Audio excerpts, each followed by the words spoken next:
Radio Grand Lac. Vos émissions préférées sont toutes sur Radio Grand Lac.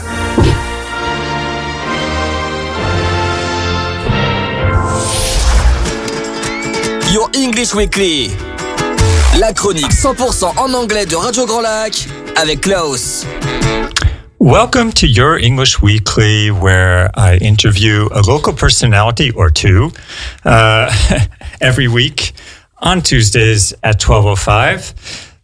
You will find our recordings on YouTube at Your English Weekly, Radio Grand Lac, a few days after the live airing. This is an English show also for French speakers, of course, who do not speak fluent English. So we will try to keep it slow and simple. There's an expression in English. It's called KISS. Keep it short and simple. I don't know if my guests know that. They seem to be nodding in knowledge because, yes, I have two guests today, and I'm very honored. They are, this is kind of a remake, a group remake of the last 2 weeks that I was glad to interview two fellow Americans. So we are three Americans. There are three Americans here in Radio Grand Lac today. I am very honored to welcome you back, Callie and Adrian. Thank you. Hello, thank you. Glad to be back. Yeah. And you're going to talk about a shared passion of yours, because this is that is the theme of this show. To speak about your passions, or one of your passions, and you seem to have a shared passion. Is that correct?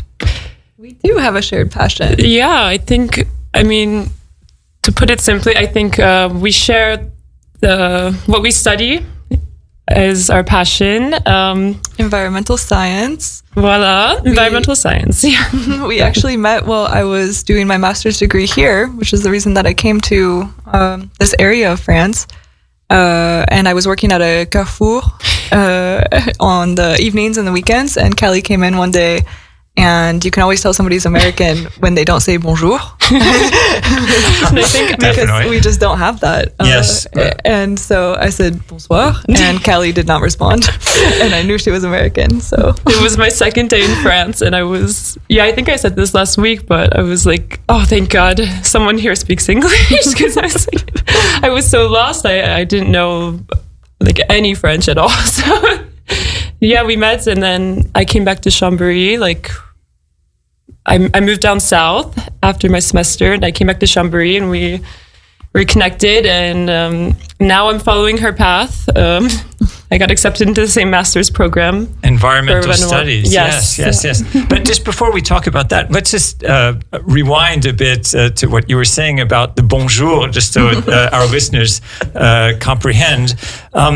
Yes, it's very formal, which is something you spoke about, Adrian, in your interview 2 weeks ago, how things are formal in a different way, because we do have codes, of course, as Americans. Every culture has its own codes, but they seem to be a bit rigid, more rigid here than perhaps in the United States.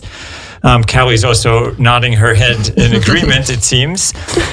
But yes, the French seem to keep track of whom they say hello, so bonjour to, and also whom they say bonne année to, Happy New Year. Yes. Whereas in the United States, it's much less formal, I think.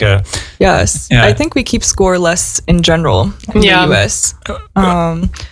From what my boyfriend explained to me, the French have this concept of like 50-50, where they're very aware of the amount of effort you're putting into a relationship or anything like that. And they're kind of keeping score is kind of part of the culture from what I've observed and from the French people I've talked to. Oh, that's interesting. Yeah. It reminds me of the American expression, you owe me 50 cents, but who's counting? Exactly. Yeah, who's counting? Yes. I'm not counting. Exactly, but that actually means that we are counting. So I guess we Americans count too, though, but the French count even more. You find I haven't noticed that. It's like, so it's more like a give and take, and so equity is so important for the French, like the fairness. Alexis is also nodding his head in agreement, who is Adrian's boyfriend in the background here. But you kind of have to have an American passport to speak on the microphone today. I'm teasing, but I'd be glad to have you another time as a guest. Anyway, yes. So, shall we move on to environmental sciences? Sure. Yes. Yeah. So, yes, let's just pay tribute actually to that wonderful meeting of yours the second day. You were kind of a lifesaver, Adrian, for Callie, who was totally lost. She didn't even know you had to say bonjour when walking into the supermarket. It's like the first thing you learn. And I was also, I was so afraid to even go to like a boulangerie because I was just hoping to have like a self-checkout and not talk to anyone. And then I was like, oh no, I have to like pay, but yeah. She was like, don't worry, I'm American. I was like, yes. But yeah, I don't know, for like the environmental science, I don't know, maybe if you want to explain first, because you're out of the program now and everything, and maybe. So you've graduated, Adrian, and you're going to start your master's in environmental sciences? Yes. Mm-hmm. Yeah. By the way, I know in France they say Masters 1, Masters 2. Mm-hmm. In America, I only know the term Masters, but I'm older than you, so maybe has that changed, or is it still just a Master's? You do your undergraduate degree? So to explain to the French, so that's bac plus 3 ou 4, c'est la licence. And then you do your master's in after your undergraduate degree. So it's a graduate degree, which the French, I think, call Masters 1. Or is it already Masters 2? Mm-hmm. Yeah. No, Master 1 just after licence. Okay. But so licence is undergraduate studies, and master, the French forget to say the S, because they don't say in the American S. English we say masters, it's always plural, my master's program. So that's the master's, Master 1. Yeah. And I keep accidentally saying like in French, like, oh yeah, like I'm going to go for mes master. Yeah. And then I'm like, oh no, it's mon master. Singular. Yeah. Instead of me. Because the English, my master's, like I'm making it plural and I keep making that mistake. Yes. Also, whenever I've been here for much longer than you, but I basically only don't understand a French word when it's an English word, actually. Yes. So I don't first realize it. I don't understand a word. And then 9 out of 10 times, it's actually an English word that the French are pronouncing in a French way. Exactly. Yeah. Yes. And it's funny because they usually don't use the word in the way that we would use it. Yes. Like jogging, yes, exactly. dressing, like things like that. We don't say that in English. No, I don't know what a jogging is. It's not a thing. Now you do. Yes, exactly. They're sweatpants. Yeah. Jogging. Yeah. Well, we could talk about sweatpants all program long, and sweatshirt, because the French only have a sweet, which in English is actually like a lollipop or something, a sweet, or some kind of sucker or whatever, some kind of candy. But for the French, a sweet is actually what we call a sweatshirt. Yes. Yeah. Anyway, this is not environmental studies. So environmental studies, the graduate and the soon-to-be fresh woman, which actually is a play on words for freshman, which is your first year of studies. Callie, let's let the graduates start talking about the studies. I think it would put the future freshmen at ease. Yeah, thank you. Sure. She's literally helped me like the whole, like all along the way. I'm happy I got accepted, and I'm like, I'm just gonna find out. So go ahead and explain. Yeah.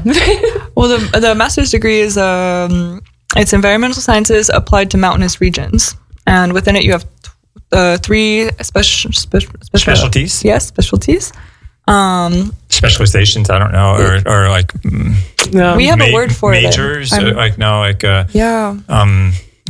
Core subjects. Something like that. Something like that, but it's not quite. None of us are remembering. But exactly. We do have a word for that. And one's focused on ecology. One's focused on it's really mountain intensive, just like mountain risks. And then the one I did was more chemical depollution.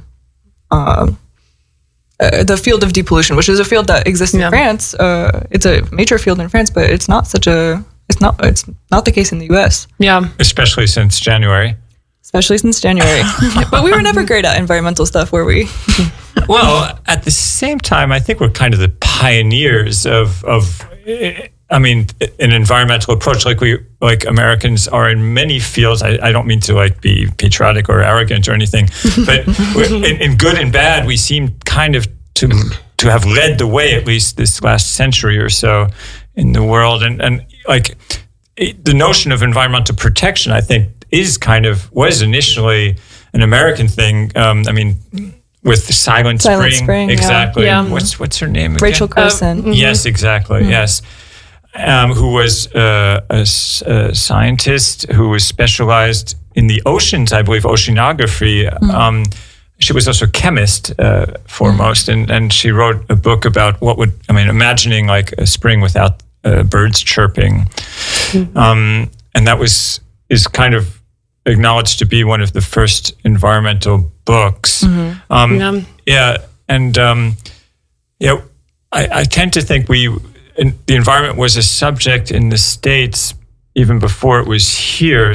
So I think I wouldn't say that the Americans are ignorant of the environmental challenges we face. I think I see more change over here. I mean, because America is such a big country and it's harder. Like I studied, maybe you too, like environmental policy and how it's best to start local, but you have to, it's actually really hard to make change because to get so high up there. And I think here, in a smaller country like France, it's easier to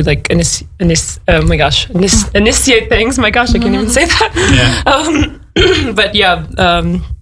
That's at least what I've noticed. If that makes sense. Yeah, definitely. Think global, act local. Because I think we're very aware, and like you said, in the United States, maybe we were the first, but in terms of, there's a lot of disagreements and, climate change isn't real. And it's a very polarized country, also on environmental issues. Yeah, instead of it being just like, okay, this is a scientific fact, like we should do something, it's become like a political debate, and it's like... For sure. Yeah. But yeah. Yeah. Adrian, let's get back on track about this study. I didn't quite get it. And I'm sure if I didn't get it, most listeners won't have it. No, that's right. But so you said you pick two intensive areas of studies. One, okay, within environmental sciences, and this is at USMB, Université Savoie-Mont Blanc, of course. That you studied and you have your degree, and Callie, you're going to start studying. So you chose not depollution, but which one did you choose? I did choose depollution. Depollution, okay. Is depollution actually an English term? Because it's. I don't think so. Okay, what's it in French? Depollution. Depollution. Okay, so it's like unpolluting, depolluting. We can. Pick a card, any card. Exactly. Okay, something like that. So is that mostly chemistry, or is that just any kind of way to take a polluted thing like a pond or a lake or a piece of land? It's mostly pieces of land. Yeah. Okay, so it can be chemical or physical. A lot of the time it's physical because that's what the cheapest and simplest option is just to excavate and get rid of the soil. But there are lots of chemical options. Yeah, get rid of it. But what is getting rid of it? if you really look into it, how do you get rid of soil? You just put it in a safe place, so to speak? Yeah, it's just removing it from the site to be able to use the site. But whatever happens to the polluted soil after is not really the concern of whoever is constructing, whoever has the project on the land. So unfortunately, we're not really thinking about that far. Well, at least in real life, the most actors, that's a French way of saying it. Most parties involved aren't so concerned about the actual environmental and societal effect, but I'm sure you are. So I don't want to put you on the spot. You're getting to know me, so you see that I often do in the end. But can you say something about what polluted soil, how it is treated then? Because it is what concerns you, I'm sure, what concerns us as a society.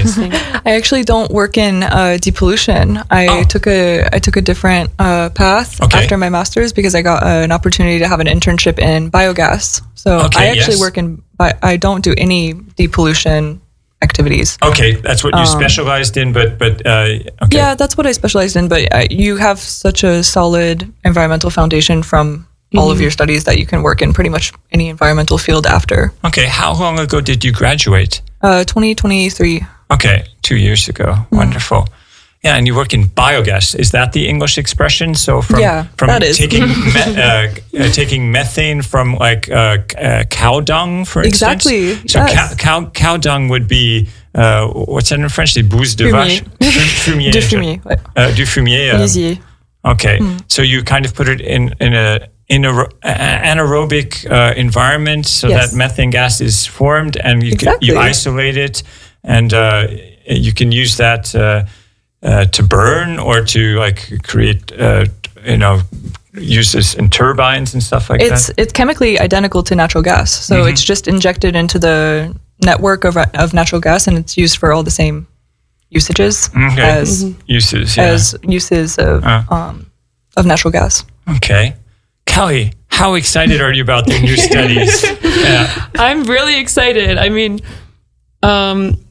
she really helped me because I wasn't planning on going back to school right away, but to stay in France, I mean, it was my smartest option. And she just told me about the program she went through and about her job after, which environmental engineer, we would say. Yeah. And I was like, oh, that interests me. Like I studied environmental science. Okay.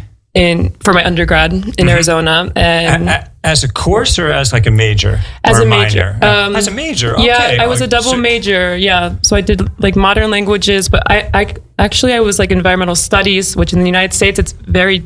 I mean, it's a different major.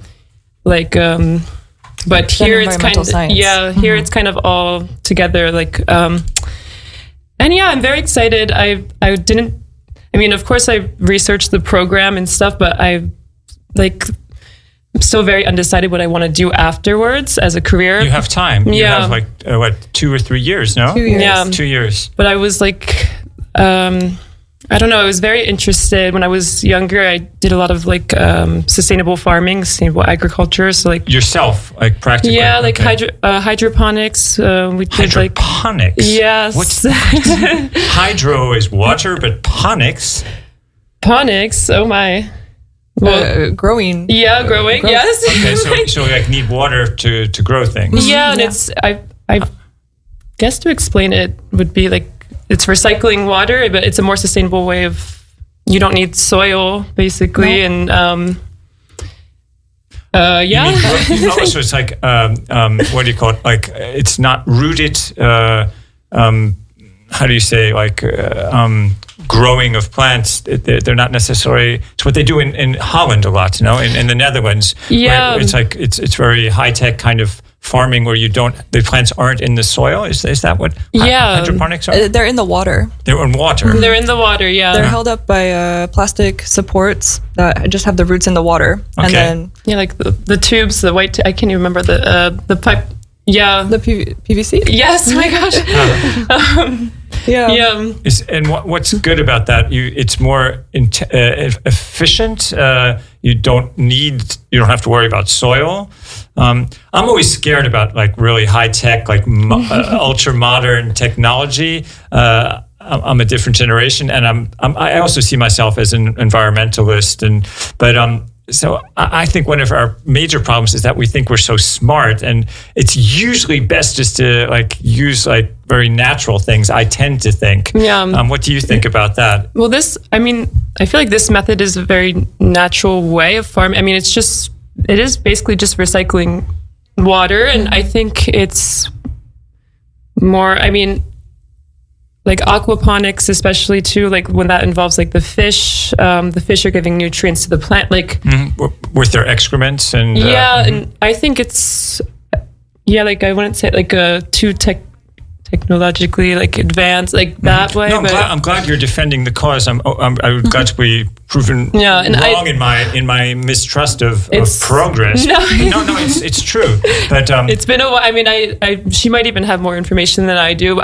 It just started as a thing that I was doing for fun, and then I was like, actually, this interests me a lot. And if it's like better for environmentally, then like using soil, and then maybe having like you don't have to use pesticides, like the use of pesticides, and there's a lot of different benefits to it. I think, and yeah. But that's always used in greenhouses. It's not like big crops like corn or wheat or something. It's more vegetables and lettuce. Yeah, yes, exactly. Like at my high school, we did like we started a class, or it started as a club, but then it became a class where the students helped like build the system, and then like once it started, like we were growing like lettuce and different types of lettuce, spinach, I think even like strawberries at one point, and then we were selling them to like local restaurants. Oh wow. So like let's just briefly explain. And that was in high school. That was cool. This club deal, this club bit about in America, you don't only have classes at high school, you also have like extracurriculars. Yes. It's not like mandatory. You don't have to do it, but if you want to, like you can join a club. You don't really have that in France, and it's usually honors students and like interested students who do that kind of stuff. No, I mean, so it's because you're motivated, or your family like kind of pushes you to do it. Definitely. So, and you participate in such a club, and it became a class. I've never seen that. How can a club become a class? Yeah, like it started actually. I think it was not on the curriculum. No, it was like my senior year. Like I had this environmental senior science. Year, that corresponds to première et terminale. Because at high school 16, and in college or university, in America, you consider the first year the freshman year, or we should say fresh person year nowadays. And then the sophomore year is the second year of studies in high school or at university. Could you continue explaining? Junior year is their second to last year. Senior year is your last year. Exactly. Yeah. So that's a way of, so in your junior and senior year, so première et terminale. Yeah, I forget. I mean, this was a while ago, so I was like 17, but I had this like wacky environmental science. Wacky means crazy. Yeah. He was always doing like Science extra teacher. things. Like he was starting like compost on the property of the high school, like just doing a lot. He had like chickens at one point. And I knew I wanted to study, I think, something with environmental science at the university. So I took that, like, when I didn't have class, I would work with him. And he was actually, like, in the basement where the kids who, what is that called? Like, the kids that didn't really behave very well. Detention. Yeah, but it wasn't detention. Like, they were there all the time. In school suspension. Yes. And he, or they just weren't motivated. They didn't want to do anything. So he went down there and we started like working with them, building he taught us all about like the hydroponics. So we all built it down there. And then it became a club. Like such a great guy. Let's honor him by saying his name, if you remember. Oh, his name is Justin Weaver. Oh, wonderful. From what place? From what part of the country? New Cumberland, Pennsylvania. Okay, which is where you're from. Yes. Shout out New Cumberland. Yes. But yeah, and he ended up getting grants, and it actually became a class after I graduated, which I was kind of bummed about because and it fills up every year now. This has been years, and it's still going. It's just been growing every year. It went hydroponics and aquaponics, and the kids love it. So I think he did an awesome job. But sounds great. It really got me interested. Like I was working one-on-one with him, and then he also had me we were growing mushrooms. Like we were doing a bunch of things. What and I was kind just, of mushrooms, Scully? Hopefully legal ones. I mean, we were on high school property, but I don't even remember what kind, but I know he was taking coffee grounds from the McDonald's across the street from my high school, and we were making them for fertilizer. Yeah. They would drop it off to him. Yeah, that's so great. I don't mean to wave my American flag and stuff. I don't usually. Globally, I don't really like America, to tell you the truth. But that is one great thing about America is people being able to take initiatives like this science teacher. Yeah. I'm thinking of a German teacher I had who was just a crazy guy, actually, when I was a student teacher, who had the freedom to do so many projects. I think the system, despite things changing, of course, and America also becoming a well-established, in the bad sense, society where things are too organized, there is still an amount of freedom that is kind of the American legend and myth. Yes. Where people can take initiatives and do great things. Mm-hmm. Enthusiasm is accepted and encouraged in the U.S., exactly. which leads to creativity, innovation, fearlessness, confidence.